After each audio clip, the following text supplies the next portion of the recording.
فلا أنساب بينهم يومئذ ولا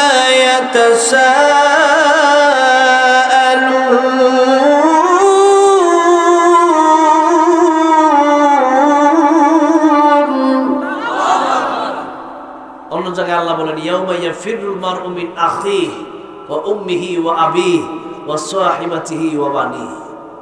বাপ মা ভাই বোন স্বামী স্ত্রী কেউ কাছে আসবে না, কিন্তু দুই শ্রেণীর লোক কিয়ামতের ময়দানে আমার আপনার জন্য কাজে আসবে।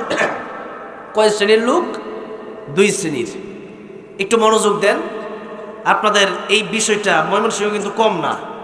ওই সিএনজি পাম্পে বসলে দেখা যায় একজন আরেকজনের বিরুদ্ধে কইতেই আছে। এক নম্বর, যদি আপনি কারো বিরুদ্ধে গীবত করেন, এটা হচ্ছে এক নম্বর পয়েন্ট, মনে রাখবেন কথাগুলো। দুইটা পয়েন্ট আমি বলতেছি। সুফিয়ান সাউরি রহমতুল্লাহ খাদেমকে টাকা পয়সা দিয়ে বললেন ওই লোককে দিবা যেই লোক আমার বিরুদ্ধে বদনাম বলে। খাদেম ডেকে বলল, হুজুর, যে লোক আপনার বিরুদ্ধে বদনাম বলে, আপনার বিরুদ্ধে গীবত করে, ওই লোককে এত টাকা পয়সা স্বর্ণরূপা এত ফল ফ্রুট কেন দিচ্ছেন? সুফিয়ান সাউরি রহমতুল্লাহ বললেন, খাদেম শোনো, এত টাকা পয়সা আমি তার এই জন্য দিলাম, দুনিয়াতে মা কাজে আসবে না, বাবা কাজে আসবে না, ভাই বোন কাজে আসবে না, কিন্তু কিয়ামতের কঠিন ময়দানে এই লোকটা আমার বিরুদ্ধে গীবত করেছে, এই জন্য তার নামাজ রোজা হজ যাকাত সব আমার কাছে চলে আসবে, আর আমার যত গুনাহ তার কাছে চলে যাবে। সুতরাং কিয়ামতের কঠিন ময়দানে একটা নেকির জন্য যদি জাহান্নামে যেতে হয়, যে ব্যক্তি আমার বিরুদ্ধে গীবত করলো তার কাছ থেকে নেকি নিয়ে আমি জান্নাতে যাওয়া আমার জন্য সহজ হয়ে যাবে। বলেন সুবহানাল্লাহ।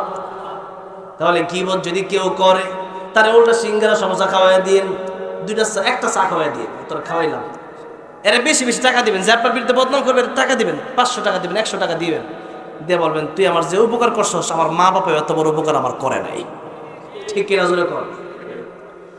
দুই নম্বর কথা হচ্ছে, আমি এই তো গত সপ্তাহে মনে আলোচনা করছিলাম সূরা বাকারার 182 নম্বর আয়াত নিয়ে, লম্বা আয়াত, সবচেয়ে বড় সূরা সূরা বাকারা, আর সবচেয়ে বড় আয়াত হচ্ছে এই 182 নম্বর আয়াত, ইয়া আইয়ুহাল্লাযীনা আমানু ইযা তাদায়ানতুম বিদাইনিন ইলা আজালিম মুসাম্মান ফাকতুবু।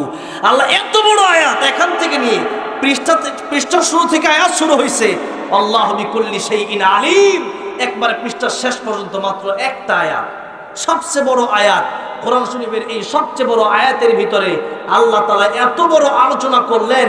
আল্লাহ তাআলা এই সবচেয়ে বড় আয়াতের ভিতরে আলোচনা করলেন ঋণ নিয়ে, লেনদেনের বিষয়ে। কোন বিষয়ে? লেনদেনের বিষয়ে। আমাদের দেশে দেখা যায় ঋণ নেওয়ার সময় চেয়ারম্যান একবারে চেয়ারম্যানের কাছে বা আপনার কাছে গেল, একবারে অসহায়ত্ব অবস্থায় যায়। আর আপনি যখন ঋণ চাইতে যাবেন তখন আপনি মরে গেছি নাকি বাড়া, এরপরে মাঝে মধ্যে ফোন যে বন্ধ করে, ব্লক লিস্টেও মারে, নাই মনে হয়, নাই মনে সেই নাই, অভাব নাই। অথচ আল্লাহ তাআলা কোরআন শরীফের ভিতরে বললেন, মান যাল্লাযী ইউকরিদুল্লাহ করদান হাসানা, কেউ কি আছো যে আমি আল্লাহকে ঋণ দিবা? আল্লাহকে ঋণ দেওয়ার মানে হচ্ছে দুইটা। এই আয়াত যখন নাজিল হয়েছিল তখন কাফের বেঈমানেরা আপনার ওই কথা মনে করছে, আল্লাহরে আবার ঋণ দেব কেমনে? কাফের বেঈমানেরা এই কথা বললো। এক ইহুদি হযরত আবু বকর সিদ্দিক রাদিয়াল্লাহু আনহুর সামনে এই কথা বলে উঠলো যে আল্লাহরে ঋণ দিমু। এতদিন তো ভাবছিলাম মুহাম্মদ ফকির, এখন দেখি তার আল্লাহ ফকির। জোরে কর নাউজুবিল্লাহ। কত বড় কথা। কারণ ঈমানদার যারা, তারা ব্যক্তিগত আক্রমণ করলে পরে এরা চুপ থাকে, কিন্তু আল্লাহ রাসূলের বিরুদ্ধে যখন কেউ কথা বলে ঈমানদার ঠিক থাকতে পারে না, ঈমানদার আন্দোলন শুরু করে দেয়। আবু বকর সিদ্দিক রাদিয়াল্লাহু আনহু ইহুদিকে জিজ্ঞাসা করল, কে রে তুই এটা কি বললি?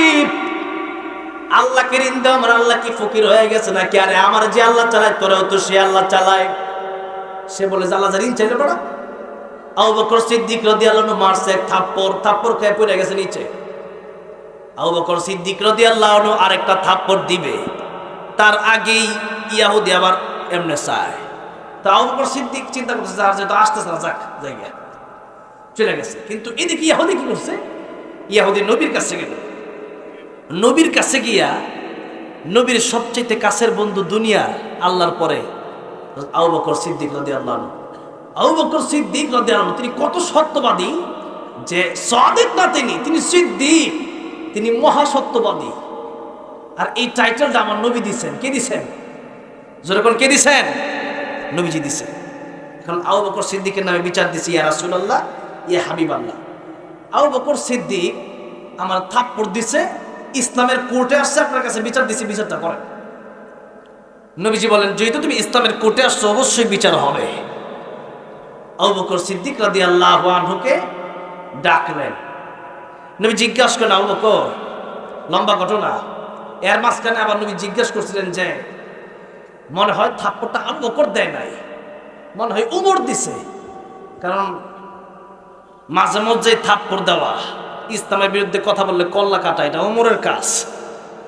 আসাদুহুম ফি আমরিল্লাহি উমর। আর আবু বকর সিদ্দিকের ব্যাপারে আসছে আরহামু উম্মতি বি উম্মতি আবু বকর।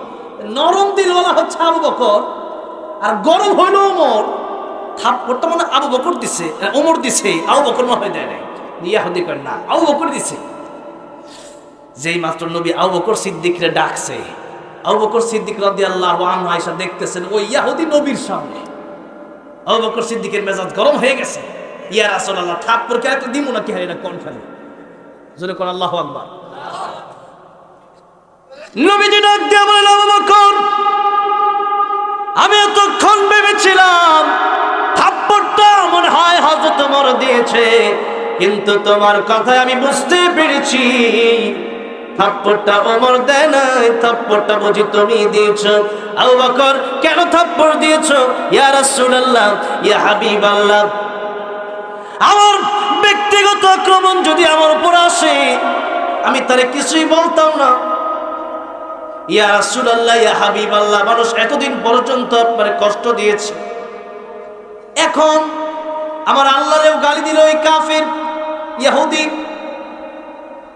ইয়া রাসূলুল্লাহ, ইয়া হাবিবাল্লাহ, আমার ইচ্ছা ছিল তারে একটা না তারে দুইটা থাপ্পড় দেব, আল্লাহর পক্ষ থেকে একটা থাপ্পড় আর আপনি নবীর পক্ষ থেকে আরেকটা থাপ্পড়, মোট দুইটা। একটা দিছে আর একটা বাকি আছে। কোন সুবহানাল্লাহ। হুজুর আরেকটা দেব কিনা কোন? ইয়াহুদি এমনি তো বাটপারি করে আইছে, সুরি আবার কন্যা খেলে গেলে তো মমি সিংহেরই কথা, এটা সুরি আবার সিনা জুরি। এখন ইয়াহুদি কয়, ইয়া রাসূলুল্লাহ, আমি আল্লাহর গালি দিই নাই, কই দিছি আমি আল্লাহর গালি? এদিকে নবীজি বললেন, আবু বকর, ইসলামের কোর্টের বিধান হলো সাক্ষী লাগবে, সাক্ষী আনো। এখন সাক্ষী তো ছিল না, ওখানে লোক ছিল না। ওই ইহুদির সাথে আরেকজন ইহুদি ছিল। ইহুদি কথা বললে ইহুদির পক্ষে বলতে পারে, কিন্তু কোন মুসলিম যেহেতু ছিল না, সাক্ষী আর কই? আবু বকর সিদ্দিক বলেন, ইয়া রাসূলুল্লাহ, ইয়া হাবিবাল্লাহ, সাক্ষী নাই। আর এই সাক্ষী আমি যদি দেখাতে না পারি, এর কারণে যদি উল্টা আমাকে আঘাত পোহাতে হয়, আমাকে যদি রিমান্ডে যেতে হয়, আমাকে যদি ফাঁসির কাস্টে জ্বলতে হয়, আমার জন্য আমার জীবন কোরবান করে দেব। আল্লাহু আকবার। ইয়া রাসূলুল্লাহ, সাক্ষী নাই, আমার জবানে আমার সাক্ষী এইটাই, আর সাক্ষী মাকি নাই। ইয়া রাসূলুল্লাহ, ইয়া হাবিবাল্লাহ, এখন আমি যে কথা বলছি আপনি তো জানেন, আপনি তো আমার উপাধি দিয়েছিলেন আমি সিদ্দিক। আমি শুধু সাদিক না, আমি শুধু সত্যবাদী না, আমি সিদ্দিক, আমি মহাসত্যবাদী। এই উপাধি তো অন্য কেউ দেয়নি, ইয়া রাসূলুল্লাহ, আপনি তো দিছেন। মেরাজ থেকে আসার পরে আবু বকর সিদ্দিক রাদিয়াল্লাহু আনহুকে রাসূল বলেছেন, আবু বকর, আমি মেরাজে গিয়েছিলাম, আল্লাহর সাথে সাক্ষাৎ করেছি। আবু জাহেলকে বললে পরে আবু জাহেল বলল, বিশ্বাস করি না, মুহাম্মদ পাগল হয়ে গেছে, কোন নাউজুবিল্লাহ। আর আবু বকর সিদ্দিক রাদিয়াল্লাহু আনহু বলেছিলেন, ইয়া রাসূলুল্লাহ, আপনি যা বলেছেন 100 সত্যি, জোরে করে আল্লাহু আকবার। নবীজি বলেন, আবু বকর, একবার বললাম আর তুমি বিশ্বাস করে নিলে, তার কারণটা কি? আবু বকর বললেন, ইয়া রাসূলুল্লাহ, ইয়া হাবিবাল্লাহ, জীবনে কোনোদিন আপনি মিথ্যা কথা বলেন নাই। 40 বছর জীবনে যেহেতু মিথ্যা কথা বলেন নাই, আজকে আমার সাথে আপনি মিথ্যা কথা বলবেন, এটা আমি মানতে পারি না।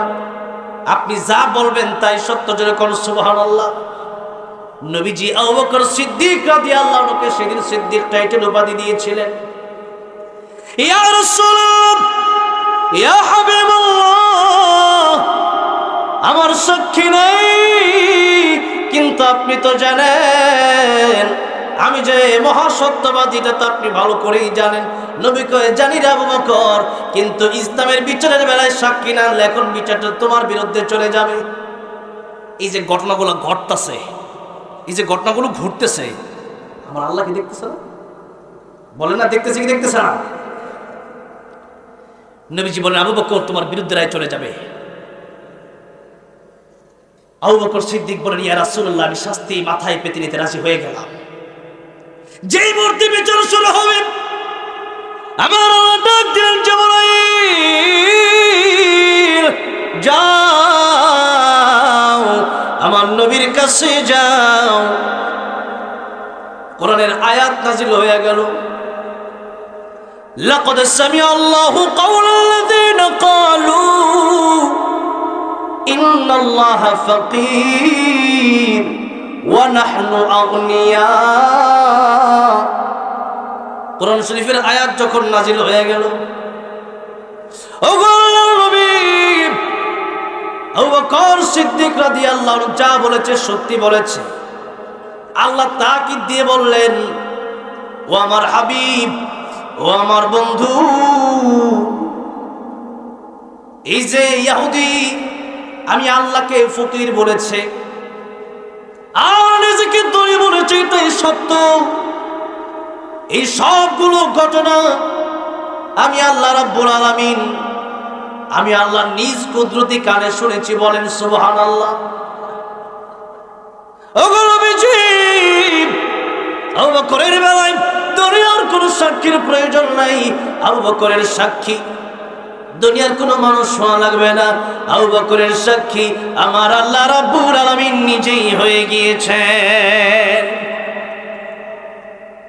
ইহুদি কয়, ইয়া রাসূলুল্লাহ, আমি তো বুঝি নাই যে এরকম একটা ঘটনা কোন কোরআনের আয়াত নাযিল হয়ে যাবে। যাই হোক, যে কথা বলতেছিলাম যে আল্লাহ বললেন, মান দাল্লাযী ইউকরিদুল্লাহ করদান হাসানা। তোমরা কি কেউ আছো যে আমি আল্লাহকে তোমরা ঋণ দিবা? তাহলে আমি আল্লাহ রাব্বুল আলামিন তোমাদেরকে উত্তম প্রতিদান দান করব এবং তোমাকে এগুলো 700 গুণ তার চেয়েও বেশি আমি আল্লাহ বাড়ায় দেব। বলেন সুবহানাল্লাহ। এখন আল্লাহর ঋণ দেওয়ার মানেটা কি? এক নম্বর মানে হচ্ছে দুনিয়াতে আল্লাহর রাস্তায় খরচ করা। মসজিদে টাকা লাগবে, সেখানে টাকা পয়সা দেওয়া। মাদ্রাসায় টাকা লাগবে, মাদ্রাসায় টাকা পয়সা দেওয়া। এটা হচ্ছে এক নম্বর কথা। দুই নম্বর কথা হচ্ছে, মানুষ যদি বিপদে পড়ে ঋণ চায়, আপনি যদি মসজিদে টাকা দিলেন, এটা যত সওয়াব হবে, একটা মানুষকে যদি বিপদের সময় ঋণ দেন, তার চেয়ে 18 গুণ বেশি সওয়াব হবে। কেন? কারণ মনে করেন কথার কথা যে আপনি একটা মসজিদে দান করলেন, যে আমি 50,000 টাকা দিলাম একটা এসি কেনার জন্য। এখন মসজিদে ফ্যান হইলেই চলে, মানুষ নামাজ পড়ে আবার যার যার কর্মক্ষেত্রে চলে যায়, বাড়িতে চলে যায়। এখন আপনি চিন্তা করেন মসজিদে দিলাম, এখন মসজিদের জরুরত আরো কিছুদিন পরে পড়া হলেও হতো, কিন্তু যে ব্যক্তিটা বিপদে পড়ছে, ওই ব্যক্তিটা এমন বিপদে পড়ছে, এখন সে তার যদি আপনি টাকা না দিতেন, সে হয়তো সুদের রাস্তায় চলে যেত। আপনি তার টাকা না দিলে সে হয়তো ঘুষের রাস্তায় চলে যেত। আপনি তার টাকা না দিলে সে হয়তো চুরির রাস্তায় চলে যেত। আপনি তার টাকা না দিলে সে হয়তো ডাকাতির রাস্তায় চলে যেত। সুতরাং আপনি তার বিপদের সময় যেহেতু সাহায্য করলেন, তার বিপদ ছিল, হারাম থেকে সে বাঁচলো, তার মানিজ্যত রক্ষা করলেন, তার খাবারের ব্যবস্থা করলেন। এই জন্য আল্লাহ সাধারণ দানের চেয়ে মানুষকে কর্জায় হাসানা দিলে আল্লাহ 18 গুণ বেশি সওয়াব দান করেন।